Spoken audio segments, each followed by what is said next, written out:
Assalamualaikum Assalamualaikum warahmatullahi warahmatullahi wabarakatuh. wabarakatuh. Perkenalkan, nama saya Tiara Maharani dengan NIM 12170400080. Dan aku Pelegi Selegiana, NIM 12170400055. Kami berdua di sini mahasiswa jurusan kimia dari UIN Bandung yang akan mempresentasikan hasil review jurnal yang kami dapat dalam rangka memenuhi tugas mata kuliah elektroanalisis dengan dosen pengampu yang terhormat Ibu Rizka Fitriani SPD MSI. Judul yang kami review ini tentang metode polarografi, yaitu dengan judul pengembangan dan validasi metode polarografi pulsa diferensial untuk penentuan kandungan vitamin C total dan asam dehidroaskorbat. Langsung saja, pertama saya akan membahas mengenai prinsip dasar polarografi. Prinsip dasar dari polarografi didasarkan pada metode analisis elektrokimia yang mengukur arus sebagai fungsi dari tegangan yang diterapkan antar dua elektroda, yaitu elektroda merkuri tetes yang dapat dipolarisasi dan elektroda pembanding yang tidak dapat dipolarisasi. Ketika tegangan meningkat secara bertahap, terjadi reaksi redoks, terutama reduksi yang menghasilkan kurva arus tegangan berbentuk sigmoid. Dari kurva ini, potensial setengah gelombang digunakan untuk identifikasi unsur, sementara arus difusi digunakan untuk menentukan konsentrasi zat kimianya. Selanjutnya ada alat, bahan, dan instrumentasi. Untuk alat sendiri adalah peralatan gelas laboratorium, pH meter, polarograf, elektroda tetesan merkuri atau DME sebagai elektroda kerja, elektroda AgAgCl-KCl sebagai elektroda referensi, dan elektroda platina sebagai elektroda pembantu. Kemudian bahannya yaitu sampel uji buah-buahan dan sayuran, asam levoaskorbat, asam dehidroaskorbat, dithiotreitol, N-etilmalamid, kemudian tris-hidroksimetil-aminometana, kemudian asam metafosfat, raksa, natrium asetat, kalium heksasianoferat-trihidat, dan asam asetat glasia. Selanjutnya ada instrumentasi, yaitu adalah HPLC-DAD atau High Performance Liquid Chromatography Diode Array Detector dan polarografi pulsa diferensial. Selanjutnya yaitu ada namanya alur penelitian, di mana pada alur penelitian ini sampel sebanyak 1 gram ditambahkan dengan asam metafosfat dan ditimbang kembali, kemudian dihomogenisasi dan disentrifugasi. Selanjutnya dipipet supernatannya dan didapatkan ekstrak. Ekstrak ini dibagi menjadi dua. Untuk ekstrak pertama, dicampur ekstraknya dengan DTT, buffer trisacetat, dan larutan keres 1 dan 2. Kemudian disesuaikan volumenya dengan asam metafosfat dan didiamkan selama 10 menit, kemudian disaring untuk dilakukan analisis asam levoaskorbat. Kemudian sedangkan ekstrak yang kedua, digunakan polarografi pulsa diferensial yang larutannya ini dibilas dengan menggunakan argon. Adapun kondisi pengukuran terkait polarografi pulsa diferensial ini harus diperhatikan. Adapun hal-hal yang harus diperhatikan yaitu adalah potensial awalnya minus 50 mV, potensial akhirnya 200 mV, waktu tegangannya 0,6 detik, durasi pulsanya itu 40 ms, kemudian amplitudo pulsanya 50 mV, dan laju perubahan potensialnya itu adalah 10 mV per sekon. Selanjutnya, analisis kualitatif dan kuantitatif. Untuk analisis kualitatif dilakukan dengan membandingkan potensi puncak asam levoaskorbat dari sampel dengan potensi puncak setelah 3 kali penambahan larutan standar menggunakan metode polarografi pulsa diferensial. Sedangkan untuk analisis kuantitatif dilakukan dengan cara menentukan konsentrasi asam levoaskorbat dalam sampel menggunakan metode penambahan standar dengan alat Dosino 700. Selanjutnya hasil dan pembahasan, yaitu terkait mekanisme analisis. Untuk analisis vitamin C, sebagaimana yang telah kita ketahui, di mana vitamin C ini terdiri dari dua bentuk, yaitu dalam bentuk asam levoaskorbat, yaitu keadaan reduksinya, dan asam dehidroaskorbat dalam keadaan oksidasinya. Namun, dalam analisis polarografi pulsa diferensial hanya dapat menganalisis bentuk vitamin C dalam keadaan reduksinya saja, yaitu asam levoaskorbat. Maka dari itu, pada penelitian ini, asam dehidroaskorbat atau DHA dilakukan dengan reaksi reduksi menjadi asam levoaskorbat dengan bantuan dithiotreitol. di mana DTT ini memiliki gugus tiol yang merupakan nukleofil yang kuat yang dapat memutuskan ikatan rangkap keton dan donor proton H+ untuk reaksi reduksi. Sehingga harapannya keseluruhan DHA ini dapat dikonversi menjadi asam levoaskorbat. Dan berikut ini adalah hasil uji HPLC DAD-nya.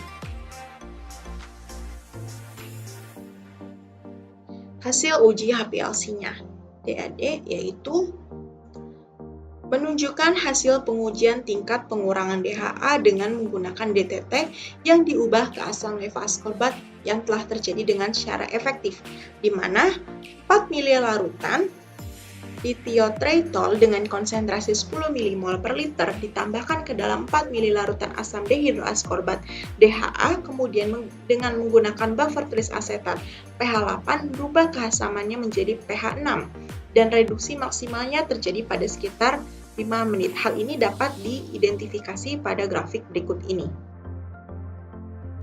Oleh karena itu, pada penelitian ini akan digunakan DTT sebagai agen reduksi untuk analisis vitamin C menggunakan metode polarografi pulsa diferensial dan memvalidasinya dengan menggunakan metode HPLC sebagai metode referensi atau metode pembanding. Ya, apa yang telah Kak Timar sampaikan secara teoritis dan faktanya memang benar bahwa DTT ini dapat mereduksi DHA menjadi bentuk tereduksinya. Prosedurnya cukup mudah, namun tidak semudah itu, Ferguson. Jadi, DTT sisa yang tidak bereaksi dengan vitamin C DHA ini ternyata malah jadi trouble dalam analisis polarografi. Hal ini terjadi karena gugus tiol pada sisa DTT tadi malah bebas aktif, dan akhirnya interferensi elektron yang awalnya kita ingin elektron tersebut menjadi nukleofil yang dapat memicu reaksi reduksi untuk vitamin C. Yaitu memang sudah tercapai, namun sisa dari gugus tiol yang gak ada kerjaannya malah melepaskan elektronnya dan akhirnya ketarik oleh raksa atau Hg yang cukup aktif pada elektroda DME. Sehingga polarografi mencatatnya ke polarogram dan membuat gangguan polarogram untuk analisis vitamin C. Kemudian, peneliti mendapat solusi dengan 3 opsi, yaitu penggunaan N-etilmelimida, larutan karet 1, dan larutan karet 2. Dengan asumsi dan fakta penelitian bahwa 3 reagen ini mampu bereaksi dengan gugus tiol pada DTT. Dan hasilnya, larutan karet berhasil sedangkan NEM tidak berhasil. Oke, kita lihat hasilnya di sini. Hasil pengujian polarografi dengan 4 variasi, jadi ada 4 line chart di sini. Garis yang pertama, garis titik-titik, adalah sampel dengan percobaan pertama untuk pengujian DTT. Garis yang kedua, garis putus-putus atau garis strip, ini adalah sampel dengan DTT plus NEM. Garis yang ketiga, garis strip titik adalah sampel dengan DTT plus karet 1. Dan garis yang keempat adalah garis kontinu sejati, yaitu sampel dengan DTT plus karet 1 dan karet 2. Pada kisaran potensial untuk vitamin C, yaitu pada tegangan minus 0,05 volt hingga 0,2 volt, dapat diidentifikasi bahwa kombinasi terbaik adalah DTT dengan penambahan kedua larutan karet. Sedangkan dengan NEM, ini menunjukkan polarogram yang sama dengan DTT. Ya, lantas apa gunanya NEM kalau gitu? Jadi, DTT bereaksi dengan NEM, khususnya gugus tiol pada DTT ini, menghasilkan thioester yang merupakan nukleofil yang cukup aktif juga. Dapat menginterferensi elektronnya ke elektroda DME seperti kasus DTT sebelumnya. Ya, gak guna nih NEM. Sedangkan, dengan larutan karet menunjukkan polarogram yang cukup potensial untuk analisis vitamin C. Hal ini karena pada karet 1 yaitu larutan zinc asetat dapat bereaksi dengan DTT membentuk kompleks ZN2 dengan ligan DTT. Namun kompleks ini kurang stabil sehingga polarogram yang menurun ini menunjukkan pembebasan DTT kembali. Kemudian si peneliti mencampurkannya dengan larutan karet 2 yaitu kalium heksasianoferat, di mana kompleks ini dapat mereduksi tiol menjadi disulfida yang tidak akan mengganggu polarogram. Dan hasil samping yaitu kompleks ion heksasianoferat 2 yang cukup stabil. Ya, dan begitulah dengan kombinasi larutan DTT, larutan KR1 dan KR2, akhirnya si peneliti ini memutuskan untuk mengukur kadar vitamin C-nya dan memvalidasi dengan HPLC sebagai metode pembanding. Selanjutnya hasil dan validasi untuk metode ini. Kita lihat di sini dengan jumlah sampel makanan termasuk buah-buahan, sayuran, jus, sirup hingga susu bayi. Perbandingan kadar vitamin C antara HPLC dan polarografi menunjukkan selisih yang tidak besar, malah keduanya hampir sama. Di sini AAE sebagai asam L-ascorbat, kemudian TC sebagai total vitamin C, DHAE sebagai asam dehidroascorbat atau bentuk oksidasi dari vitamin C. DHAS ini dihitung dari pengurangan asam L-ascorbat sesudah ditambah DTT dan sebelum DTT. Karena dengan penambahan DTT maka itu perhitungannya sudah ke total vitamin C. Simpelnya, kita dapat lihat dari derajat deviasinya, daun peterseli dengan angka 5 dan 6, kemudian tomat 0,6 dan 8, brokoli menunjukkan derajat deviasi yang sama yaitu 3. Sehingga recovery metode polarografi juga dinilai di atas 95%. Selanjutnya, data validasi menunjukkan presisi dan akurasi yang sangat baik, di mana presisi kita lihat dari parameter koefisien variasi atau CV, HORAT yaitu Horwitz ratio, dan F sebagai F-Snedeker, yang menyatakan presisi yang baik untuk analisis vitamin C. Sedangkan untuk akurasi dilihat dari pengujian dengan bahan pembanding mewakili sayuran atau buah-buahan yaitu BCR 431 yang menunjukkan X sebagai kadar miligram per 100 gram sampel yang sangat berdekatan. Kita lihat saja dari data M, ini adalah selisihnya yaitu 13 mg per 100 gram sampel, sehingga akurasi dapat dikatakan ya dan sangat-sangat akurat. Oke, dari situ kita dapat menentukan kelebihan dan kekurangan polarografi ini. Dibandingkan dengan metode referensinya yaitu HPLC, polarografi memiliki kelebihan yaitu biaya yang lebih rendah, operasi yang lebih sederhana, akurasi yang tinggi dan dapat menyaingi HPLC, serta pemeliharaan alat yang lebih mudah. Sedangkan kekurangannya, sensitivitasnya tidak seperti HPLC yang tinggi dan resolusinya juga lebih rendah.